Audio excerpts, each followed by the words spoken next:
All right, well, welcome to Bike to Campus Week, to the final session of Bike to Campus Week, probably one of the most exciting sessions of Bike to Campus Week. So my name is Nick Goodfellow. I'm a Sustainability Coordinator at the University of Pittsburgh. Bike to Campus Week is a collaborative effort between the University of Pittsburgh, Carnegie Mellon University, and Bike Pittsburgh to welcome all the new and returning riders to Pittsburgh campuses. So this year we've turned the event into a virtual festival with more than a dozen sessions to cover all the essentials to starting a bike commute or recreational riding. So this session is taking place live on Zoom as well as Facebook. So we have folks monitoring Zoom and Facebook comments. So if you have questions for today's presenters, you can type them into the chat and we'll be sure to answer them. So we're joined by Robin, Karen, and Kyle, and I'll let them all introduce themselves. Karen, do you want to start? Sure, my name is Karen Brooks. I'm the bike consultant for Carnegie Mellon University, and I'm also on the board of Bike Pittsburgh. Great. Robin, you want to introduce yourself? Yes, good afternoon. My name is Robin Woods. I am the Shero for the Pittsburgh chapter of Black Girls Do Bike and a longtime member also of the Major Taylor Cycling Club, Pittsburgh, Pennsylvania.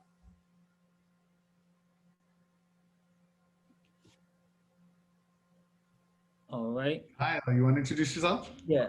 I am Kyle Watts. I am on the board of Pittsburgh Major Taylor. I'm the ride coordinator. Just focus on, my job is just focus on putting trips on our calendar for Pittsburgh Major Taylor, and that's it. Great. So, oh, sorry, go ahead, Nick. No, go ahead. So we want to talk about group rides in the Pittsburgh area, and thought I would have Robin and Kyle talk a bit about their groups, how they got started, and the kinds of rides that they do. We also want to touch on group ride etiquette. There's a whole series of things that have developed, procedures and things to do to make a group ride go as smoothly as possible. So I want to have these folks introduce those concepts to us. Robin, you want to start us off? Sure. There's so much to information on group riding.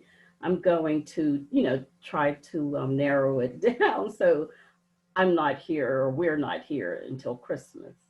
So group riding is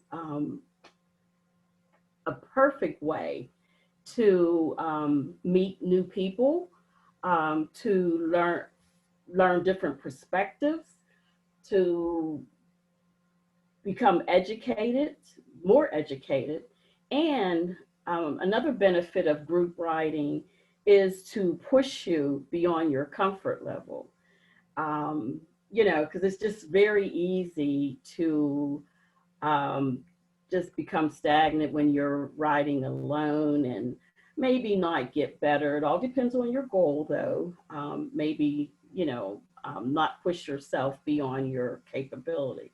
So group rides is a great way to get involved and to take your cycling to the next level. So what I would do before any group ride that I plan on attending is to make sure the group ride is still happening. So, so I would look at the calendar or contact someone to make sure that it's still happening. Sometimes if it's raining or there's a threat of rain, they may or may not cancel to ride. So I would first make sure the group ride is still happening. The other thing I would do is make sure, and I'm sure people who have been on group rides have done this at one time or another. Make sure the group ride that you are going to attend is within your capability. I know I've gotten on a group ride that was a little out of my league, and that doesn't make for a very fun afternoon or evening, but it happens. So, if you're a casual rider, well then I suggest you go to Meetup, and because they don't ride, to look for a ride, because they don't ride as aggressively as some of the club rides. So so make sure that you are on a ride within, your interests and your capability. So when you see a ride posted, let's say with any club, unless they tell you otherwise, when it says the ride is at 6:15 or 6 o'clock, 6:30, that is the time that the wheels hit the pavement. That's actually the time that the group takes off. Because if you show up at that time, you're going to be left. So just please be aware that if the advertisement says 6:15, you're there at least 10 to 15 minutes early so that you can put air in your tires if you need to, so that you can introduce yourself, perhaps exchange phone numbers. If you're new to a ride, it would be great to give someone, perhaps the ride leader or your suite person, your information. So if something happens, they can call you, because sometimes people do get separated, unfortunately. So if I didn't know anyone on the ride, I would make sure that someone had my number and that I had someone else's number. Okay, and then a lot of rides today, they have waivers. And I brought up one of the Black Girl Do Bike waivers, and I would just like to show it to you. Let's see here. Share screen. Okay. Your waivers are something that's another reason to show up early in case you have to do this paperwork. Yes. And so, it takes a little bit. You'll just put your name, signature, cell phone, and your emergency contact information. I don't know if this one has it, but I know for Major Taylor, we have the emergency contact information. And now that I see that, that's something we may want to change on here, is to have the emergency contact phone number. Speaking of the emergency contact information, so if you sign a waiver and they ask you for your emergency contact information, make sure you put your sister, your mother, your brother's name down and telephone number. Sometimes people aren't paying attention and they write their own number. And I've seen that happen. Someone did get lost, and my brother happened to have called them. He had the waiver form, and he said, well, I'll take a chance. And he called the person. It wasn't their family member. They answered. So in an emergency, if something happens, we don't want to call you. We would like to call your loved one, okay? It helps if you show up with air in your tires. Me personally, on a group ride, I like to put air in my tires either earlier in the day or the night before. That really, really helps me, so that, when it's time to ride, I can do just that, and that's ride. So, so now that you signed the waiver, you have air in your tires, you're ready to go. And so that's where the etiquette comes in. And for your etiquette, you just want to follow basic rules. You want to follow the traffic laws. Make sure you follow the traffic laws, even if the person beside you or in front of you don't. It's your own life. So if the light is red, then, stop at the red light. You can't go wrong there. The other thing on a group ride is you want to be predictable. If you have to stop, if you come up on someone's left, you want to let them know that you're coming on their left. You want the person behind you to know that you're coming up on their left. So you always want to be predictable, okay? You want to also only pass on the left. If there's a wide open street and there's a lot of room, then passing on someone's right may not be of danger, but that can put everyone's safety into danger. Just like you want to ride your bike like you're driving your car. You should not pass another driver on the right. You only want to do that on the left. And you want to handle your bicycle the same way. On a group ride, ride single file. Sometimes, you know, if you're on a trail, you'll see people talking, and so they're riding two abreast. And I mean, that's okay, but you also want to be polite enough to go single file, because people have to pass you or may want to pass you, and there's always people coming in the opposite direction. So I like to see people ride single file on a trail, even though that rarely happens. But I do know that when you're street riding, no more than two abreast, because if you're three abreast in the state of Pennsylvania, that is illegal. So you want to ride one single file or two abreast. You want to be mindful of overlapping your wheel. So if you're riding behind someone single file, then stay behind them. Don't overlap the wheels. That's a great way for an accident to happen. It'll make, more than likely, the person that touches someone else's back wheel with their front wheel will be the one that goes down. If one person goes down, if the person behind them is not paying attention, it's going to be a chain reaction. And I'm sure you've seen that, you know, on a Tour de France, et cetera, et cetera. On a group ride, try for, especially for new people, try to stay in the middle of the pack. A lot of times people are intimidated by their first group ride and they want to be in the back because they don't want to be watched. They don't want to hold anyone up. But we teach people to stay in the middle of the pack. It's safer. And if you're in the back by yourself, you're more than likely going to go somewhere else. So don't fall back or fall off. If you need to leave the ride for any reason, then let someone on the group ride know. Just don't go away. I've had that happen, you know, and me being the ride leader, if no one tells me, I don't know that Susan in the back has left. So, and you know, that's a great way to get picked off by a vehicle and no one will know. So we try to keep the newbie, as we call them, in the middle of the pack. No earbuds. No earbuds. If you want to use earbuds when you're by yourself, then that's your prerogative. But on a group ride, we're calling out commands. We're giving directions. We may ask a question. If you have earbuds in, you're not going to be attuned to what we're saying. That is about it for the rules of a group ride when you are getting prepared for the ride. Now, etiquette is a whole nother ball game. Let's see if I can bring up something on etiquette. Let's see here.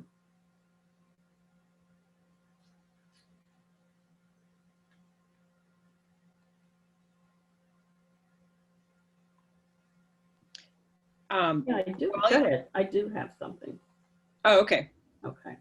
Go ahead. Sorry. Oh, you're fine.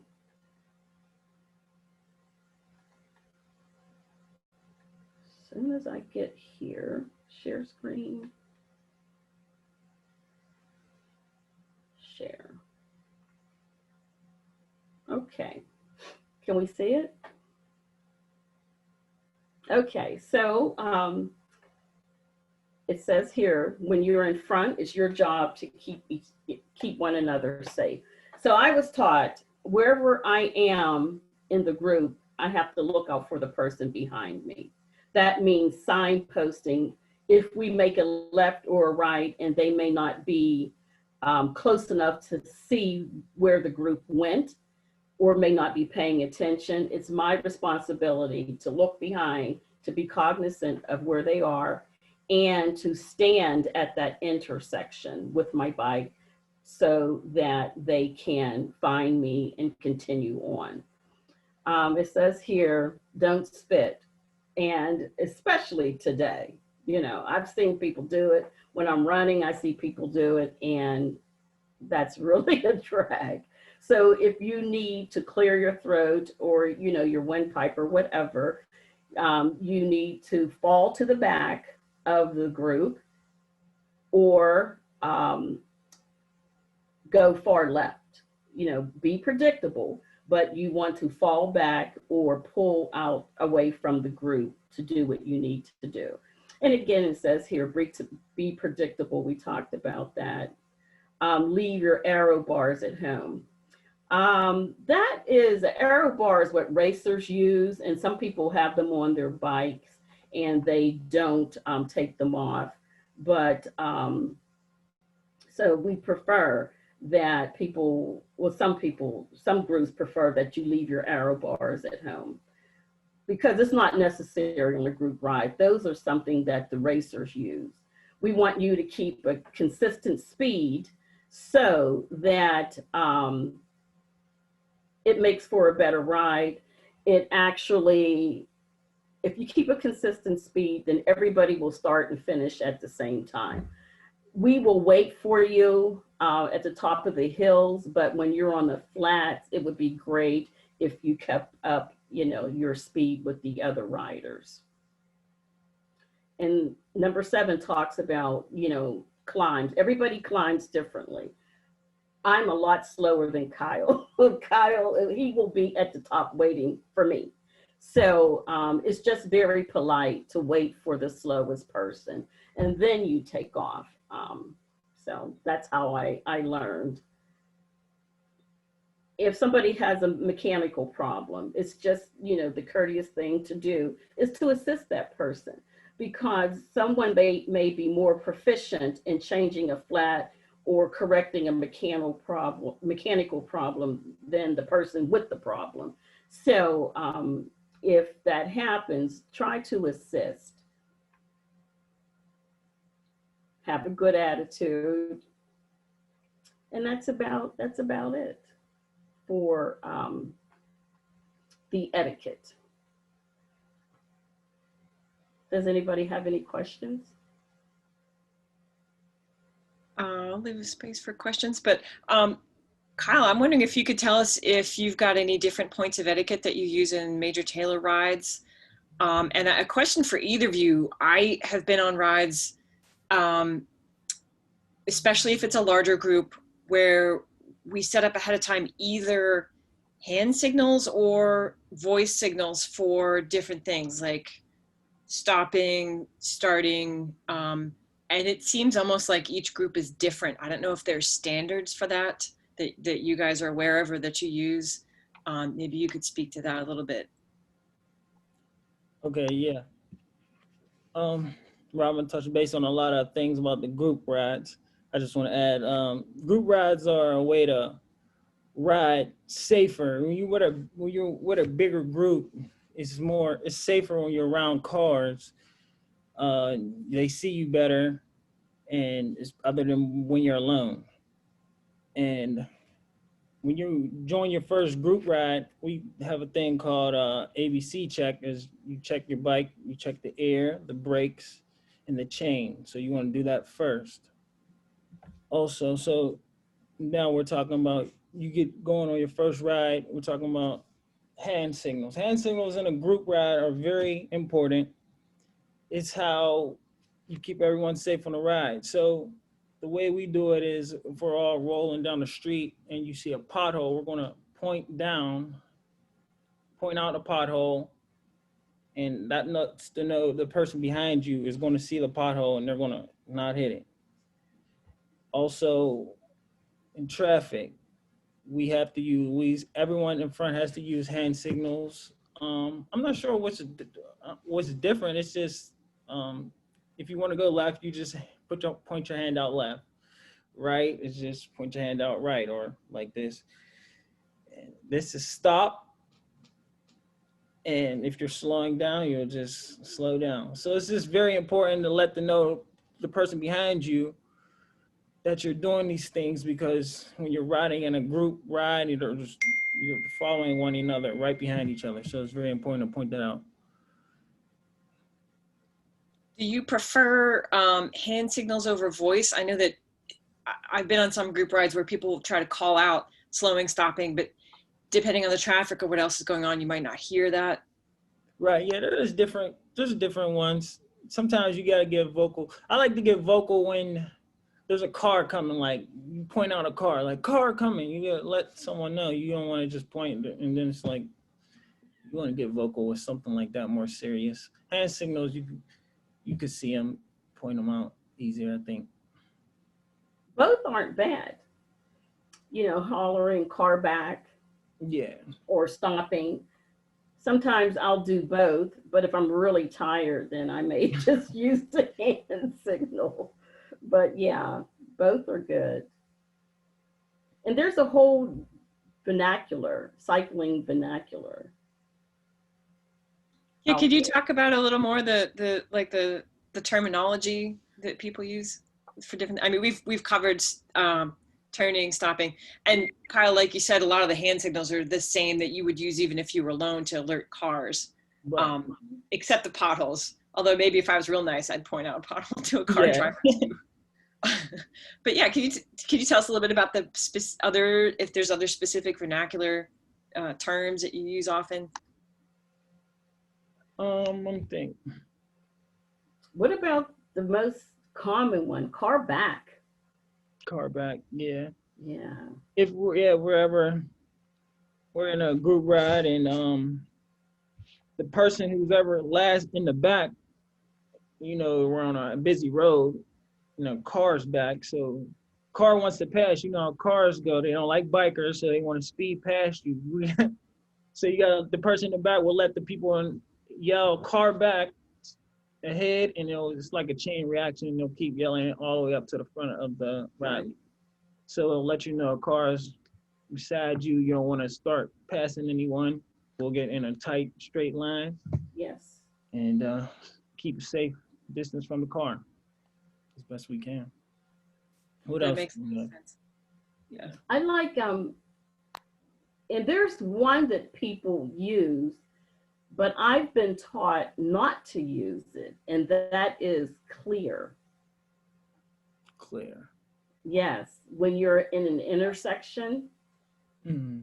And so some people do it, but I don't. If you were to say, for instance, someone's behind you, you're going through an intersection and you say clear. Okay, at that moment for you, it may be clear, but when Sally comes behind me, if I say clear, she or he, you know, or Tim, she or he may not, they may not look, and they may make their decision to proceed forward based on what I said. So I personally do not yell clear, and if someone does, I know not to take that for granted. I know that when I get to that intersection, to look left and to look right, because what may be clear for one person may not be clear for another. So you will hear that, but I caution you not to go by that, and to, you know, go by your own judgment of or assessment of the situation. I like to point out gravel, you know, and you shake your hand like this, meaning gravel. I point out glass, I yell gravel, I yell glass, you know, a lot. I don't know if you've noticed, Kyle and Karen, if you guys have noticed, and Nick, there's so much glass in the bike lanes. I wonder sometimes if it's intentional, but I also know that the bike lanes are usually next to some woods or the curb or something. So maybe people are tossing something out of the window and it doesn't quite make it where, you know, they want it to go, and it ends up in the bike lane. So, you know,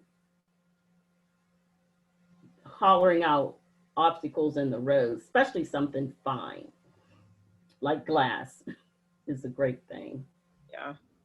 I never saw the gravel. That's a good one. That makes a lot of gravel, sense. because especially after a heavy rain, it'll wash gravel into the road. And that's a great way to turn, to go down if you happen to turn left or right your back wheel will slide from underneath you. So Right. I like to make sure that everybody knows there's gravel in the road, because when you're riding on asphalt or cement, you're not expecting limestone.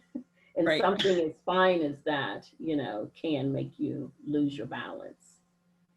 I would also like to add one more thing while we're on the topic of signals for new riders, whether you're alone or in a group ride.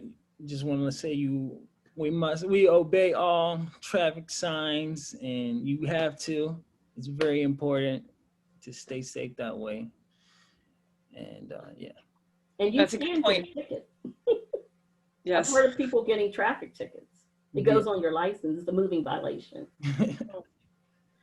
So I have heard, I know that sometimes, we do get a sense of safety in a group ride, which can be good, but I have seen people also assume that means you can go through intersections without stopping, go through red lights. We developed, I don't know if this is standard, but like in Confident City cycling classes, when we used to have them in person, when we have a group ride, we would tell people, if what you said, Robin, check for yourself each intersection, don't just go through, don't say clear.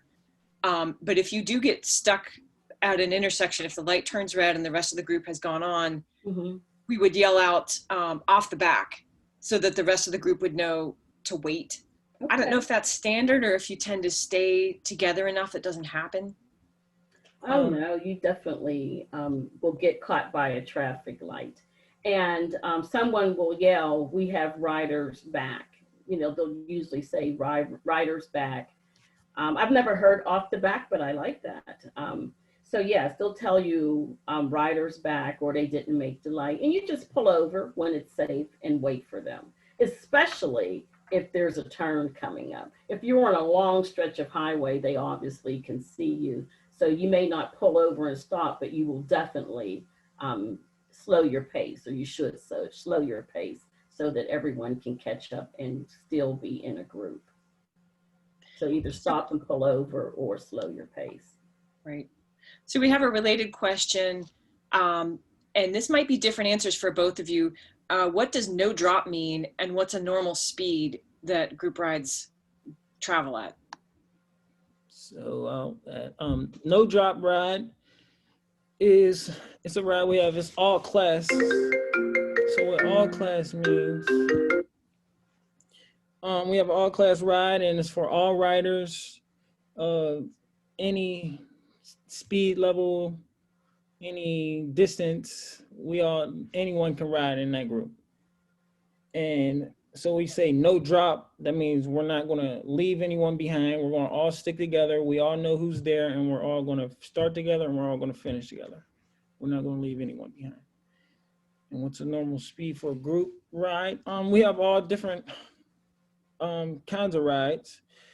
A, B, C. For Pittsburgh Major Taylor, we have a A pace, B pace, C pace, going down to all class ride. And just for example, our fastest ride would be at A pace, and it's an average speed of 16 miles per hour and up. There we have it, and it's rolling through hill. B pace is going down slightly slower. C pace, you can see slower. And then our very important ride we have is just an all class ride, which is welcome for everyone to join and get better at cycling. That's a really good way to break it up, very specific, so you know what to expect. Yeah, and now that stuff will be like posted on our calendar, and it'll let you know well before you get to the ride, so you would know exactly what kind of ride it is and exactly what you're getting yourself into.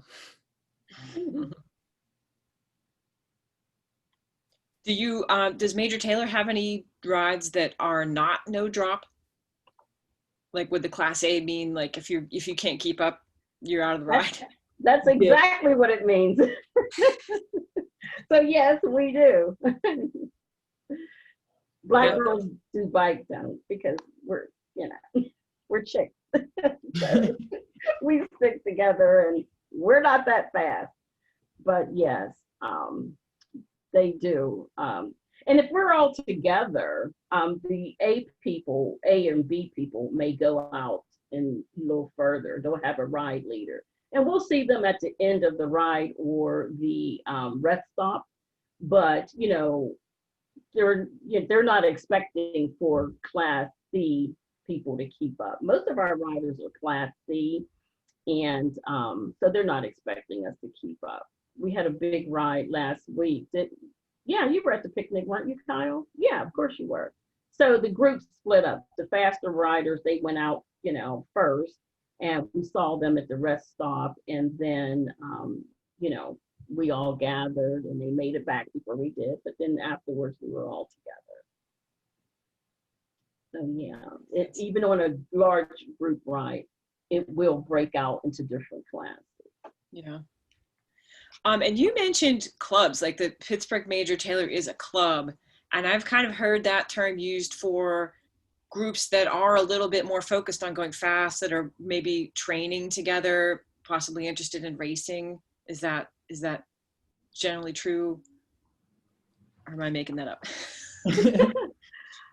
Pittsburgh Major Taylor Club it's a club for everyone, really. We have all different types of people, different strengths out of them, skill levels. It's a club for everyone. We have different rides for everyone. Or every week we try to have about 1 to 4 rides a week. We have a ride on Wednesday. That's an all-class ride. Anyone can come. Anyone can join. It'll be like a normal. It's only 20 miles or so or under, and it will be like a steady pace. We'll ride around the city, start on the south side, and come back. On the weekends, we try to do a ride on Saturday and Sunday. That sometimes is like our C-pace ride, which is averages around 11 to 13 miles per hour. And it's different kind of terrain. And the distance can be from 15 miles to 35 miles. So it's not all about speed. It's not all about training, pushing. We're all friends. So it's not like we're trying to do better than anyone, leave anyone behind. So really, it's just all fun. It's we pull each other up. Yeah. But we don't have, our president for Major Taylor is actually a racer. Yeah. So some clubs are a racing club, and that's usually called team. Usually when there's racers involved, it's called team. Yeah. Because there's one that leaves, a ride that leaves out of the strip district, at least pre-COVID it did. And they are a team of racers. Gotcha. That makes sense. Yeah, so I would just say it's all fun. It's all fun. Yeah, so I would say the clubs are more casual. Yeah. Yeah. Okay. And there's a lot on Bike Pittsburgh website, a lot of clubs. That's a great resource to find out where you want to go or what you want to try. Mm-hmm. Do your groups do the same route each time, like for a standard ride, or do you go to new places each time? Well, that's the thing about joining a group ride. You'll learn new routes. You'll learn new places. You'll see new things. The different ride leaders will take you different places you've never been. So that's the great thing about riding group rides and not by yourself. You might be by yourself and like, oh, I know this ride, this is safe. But ride leaders, they can take us new places and different distances and different speeds. So I was looking at the Major Taylor website, and the ride, the group's history is really interesting. I didn't know a lot of it, but could you quickly, each of you, speak to a little bit of the mission of your group?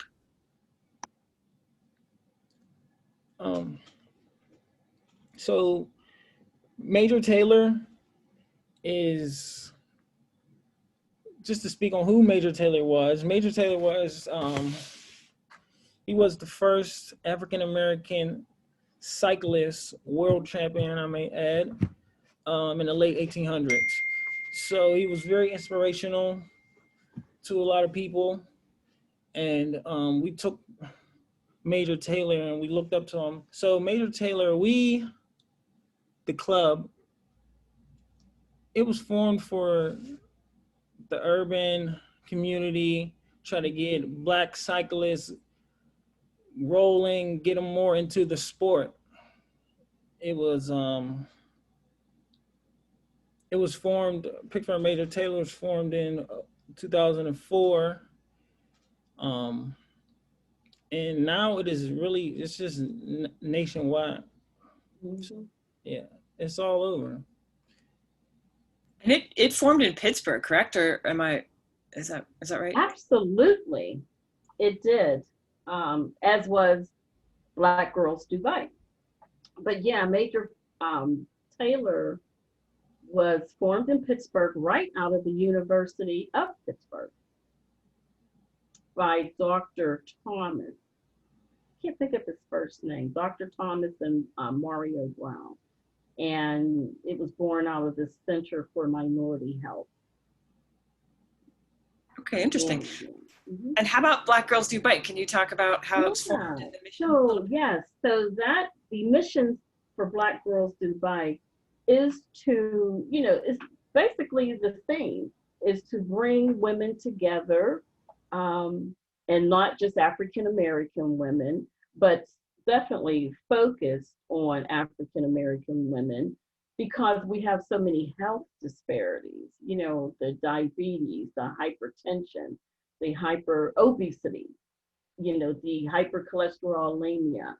So the goal of Black Girls Do Bike is to come together, get exercise, and in an effort to stave off those medical conditions, or comorbidities they call them. So it's all designed to promote good health in the community. Yeah, and it's nationwide, well, global now. Yes, it is. Absolutely, it is global. Yeah. And it's just about in every state now. And of course, each state has different cities. So I am the Shero for Pittsburgh. We have Philadelphia, Harrisburg. So a lot of the states have more than one Shero, even to different cities. You have Baltimore, DC, Virginia.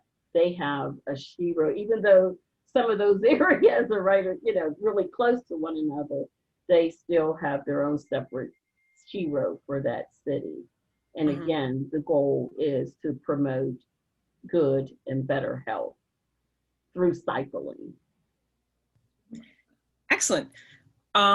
So I just had a quick screen share, have a list. I'm actually going to put the link as well in the chat here, but I made a quick list for Google Docs of group rides in Pittsburgh, and times are a little bit strange. We, a lot of group rides have had to be canceled. A lot of things have had to shift to virtual, such as the event today. But there's still some things going on. Many groups have pivoted to offering, they're offering suggested routes so that you can go on a ride on your own whenever you have time, whenever you want to. And there's a list here. We've got Black Girls Do Bike and Major Taylor at the top. Pittsburgh Cycling is kind of a general Facebook group. Healthy Ride, our bike share system, has ambassadors, and they've been having their ambassadors put out on the website suggested routes or rides. And those are really interesting. They'll have like a historical or cultural theme to them. People for Bikes operates a ride spot. That's a national thing that offers, again, it's routes or rides all over the place. Healthy Ride actually lists their ambassador rides through there. And then this was a new one for me. Anna told me about it, the Social Distance Cycling Club, which is a Facebook group to kind of encourage riding socially distanced, so people can go out on rides on their own. And then another new one that Anna clued me into is On Your Left, which is a Twitter-based bike club. Kind of the same thing, encouraging people to get out, different themes. Shout out to Women Bike Pittsburgh virtual coffee meetups. In normal times, they have group rides, but those aren't happening right now, but we're still getting together online. And then there's a list of companies that do tours. And these are paid, these aren't group rides, but if you're interested in, for instance, taking the Gap C&O trails to Cumberland or to DC, these are some companies that can help you do that. Some of them will do shuttle service, carry your luggage for you, so you don't need anything but you and your bike. You don't have to lug all your stuff with you. Okay. So yeah, do we have any questions? Or Kyle or Robin, would you like to say any last words to our audience? Yes, I would like to say for Black girls that the founder, Monica Garrison, she for this year have not authorized, group rides under the auspice of Black Girls Do Bike for obvious reasons, for COVID. But we still get together, weekly and practice social distancing. It's called then you call that a pickup ride, when a group of people, not under any specific auspice or group name, but we still get together once a week and do a social distance ride. We wear our mask or our neck gaiter, and we don't draft, which means ride someone's wheel, being real close to them. We don't do that. So we keep our distance 6 feet and more. And so far, so good. We haven't had any type of illnesses or casualties. And we've been cycling because, I know I was going stir crazy. I tried not cycling for fear I didn't want to catch anything. And if I had an accident, I didn't want to have to go to the hospital. But after a month of that, I said, I'm going to go nuts. So, it's either way I'm doomed. So I'm just going to take my chances. And it's been a great social distance summer. But we have not forgotten about COVID, and we are very, very cognizant, of our surroundings and one another. Very diligent about that. Yeah, we all have to be, Yeah. but it's appreciated. Yeah. And I would like to just finish up with saying, all the new riders, you got a bike, maybe just to commute to work or to school, but you bought it. So now that's the same way I started. I bought a bike just to get to work, but now I'm more into cycling. I joined the club. They taught me so many things, and I'm happy to be a part of it, and happy to be a part of the club and all that stuff. So just maybe you should try it out. Get your money's worth for your bike. That's right. And stay safe. Yeah. And for Pittsburgh Major Taylor, anyone can join. It's just a yearly fee of $27. It's for everyone to join. And it's all fun. Great. Well, thank you both so much. I know I learned a lot. And I look forward to possibly getting to see you guys out on the streets before winter hits. Do you group ride, Karen? You and Nick? You know what? That's a great question. I honestly had fallen out of the habit of going on group rides until this year. Okay. And I've kind of, because of COVID, I typically travel a lot for bike related things, and that's all got shut down. Okay. So like you, I kind of didn't do anything for a month and was going stir crazy. And like, you know what? We have so many awesome local resources. I should reconnect with local groups and local trails, local opportunities. And it's been actually really nice this summer to do that. Good. I've never done a group ride before. I thought they were only for racers. You know, the only time I ever saw a bunch of people biking together, they're like zooming down the road. And so I didn't know that there were group rides for people who aren't like training for the Tour de France. So this was a very good session for me. And I definitely will look into joining a group ride for sure. Oh yeah, you should. That was Kyle you saw, you know, flying down the road. But yeah, we are definitely C-Pace a group. And, you know, other groups, they, for Major Taylor anyway, they tease us because they say that we're the slow, friendly people. And we are. We're social, you know. We like to have fun. But yeah. And the same thing with Black Girls Do Bike. And I really look forward, hopefully next year, when I can start sending out official invitations, because Black Girls Do Bike Pittsburgh has over 400 members. And so it's really fun when I can just send out a mass email and then have a date and a time and just wait for people to show up.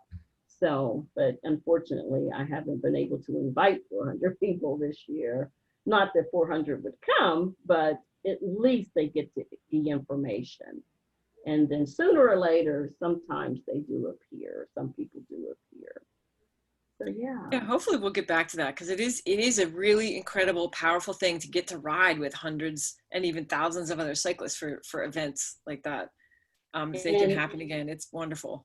And like you said, Karen, Major Taylor, as do Black Girls Do Bike, have yearly meetups.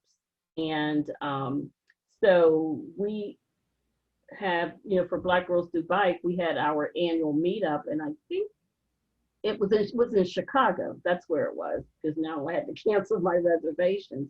But yes, once a year we have a group meetup, and for Black Girls Do Bike, and we had to cancel it this year. And so we do travel.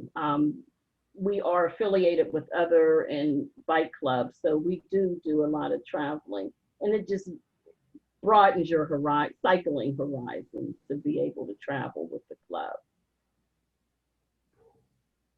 Well, excellent. Thank you so much, both of you, for coming and educating us. Yeah. Hope to see you both. Yeah. And Nick, I don't know if you have anything to wrap up. This is our final session for Bike to Campus Week.